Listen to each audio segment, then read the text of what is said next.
மனித வாழ்க்கையிலேயே அதிக துன்பம் தரக்கூடிய ஒன்று பிரிவுகள் தான். தன்னை விட்டு பிரிந்த அல்லது பிரிய துடிக்க உறவுகளை நினைச்சு தன் வாழ்க்கையில பல நாட்களை வீணடிச்சவங்க தான் நம்மள அதிகம். ஒன்னு புரிஞ்சுக்கணும், இறைவன் கொடுத்த இந்த வாழ்க்கையில நம்மளோட கடைசி வரை நம்ம இலக்கடைய நமக்காக அமைக்கப்பட்ட உறவுகள் நம்மோட தான் கடைசி வரை இருக்கும். அதை உலகமே நினைச்சாலும் பிரிக்க முடியாது. நம்மளோட நம்ம இலக்கடைய தகுதி இல்லாத உறவுகள் நம்மளை விட்டு பிரிஞ்சுதான் ஆகும். உலகமே நம்மளோட தக்க வைக்காத நினைச்சாலும் தக்க வைக்க முடியாது. அந்த பிரிவுகள் வழியை தரும், வேதனையை தரும்.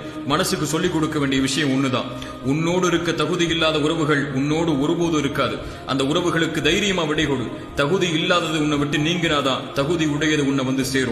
குறிப்பா இறை நம்பிக்கை கொண்டவங்க பிரிவுகளுக்கு ஒருபோதும் கவலைப்பட மாட்டாங்க. இறை தூதர் சொன்னாங்க, இறை நம்பிக்கை கொண்ட ஒரு மனிதனுடைய செயல் என்னை ஆச்சரியப்படுத்துகிறது. அவர்களுடைய எல்லா காரியங்களும் நல்லதாகவே அமைகிறது. அவர்களுக்கு மகிழ்ச்சி ஏற்பட்டால் இறைவனுக்கு நன்றி செலுத்துகிறான், அதுவும் நலவாக அமையுது. அவனுக்கு சிரமம் ஏற்பட்டால் பொறுமை காக்கிறான், அதுவும் நலவாக அமையுதுன்னு சொல்லி. பிரிவுகள் வேதனையை தந்தா பொறுமையாயிருங்க.